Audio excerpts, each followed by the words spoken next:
રાજ્ય ચૂંટણી પંચ દ્વારા ગત માસમાં નગરપાલિકા અને જિલ્લા પંચાયત અને તાલુકા પંચાયતની ચૂંટણીઓની જાહેરાત કરવામાં આવી છે।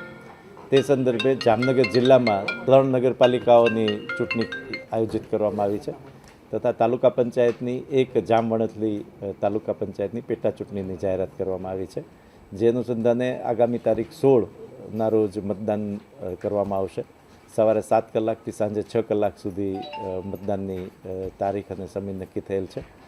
ધ્રોલ નગરપાલિકા ખાતે 7 વોર્ડ, જામજોધપુર નગરપાલિકા ખાતે 7 વોર્ડ તથા કાલાવાડ નગરપાલિકા ખાતે 7 વોર્ડની ચૂંટણી છે। જે પૈકી ગઈકાલે સાંજે ધ્રોલ નગરપાલિકામાં ચૂંટણી લડતા એક માન્ય રાજકીય પક્ષના ઉમેદવારનું અવસાન થયેલ છે।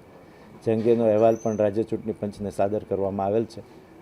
સામાન્ય રીતે ચૂંટણીની ત્યાં મોકૂફ રાખવાની જાહેરાત થતી હોય છે। આગામી સમયમાં એને અંગેનો નિર્ણય જાહેર કરવામાં આવશે। જિલ્લા વહીવટીતંત્ર દ્વારા તમામ પ્રકારની પ્રક્રિયા ચૂંટણીને લગતી પૂર્ણ કરી દેવામાં આવેલી છે।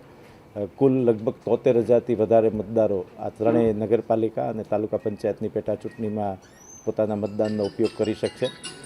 આગામી તારીખ 16ના રોજ સવારે 7થી સાંજે 6 સુધી શાંતિપૂર્ણ રીતે મતદાન થાય તે મુજબ તમામ ચૂંટણી ઉપરના સ્ટાફને ફરજ ફાળવી દેવામાં આવેલી છે અને ચુસ્ત રીતે પોલીસ બંદોબસ્ત પણ કરી દેવામાં આવેલ છે। મતગણતરી અંગે પણ સ્ટ્રોંગ રૂમની મુલાકાત મારા દ્વારા અને પોલીસ અધિક્ષક શ્રી દ્વારા કરી લેવામાં આવી છે। તમામ સુરક્ષાઓના ચાંપતા બંદોબસ્ત પણ કરી દેવામાં આવેલ છે અને મુક્ત રીતે અને ન્યાયી રીતે અને પારદર્શક રીતે ચૂંટણી થાય, મતદાન થાય તે માટે તમામ મતદારોને આથી અપીલ કરવામાં આવે છે।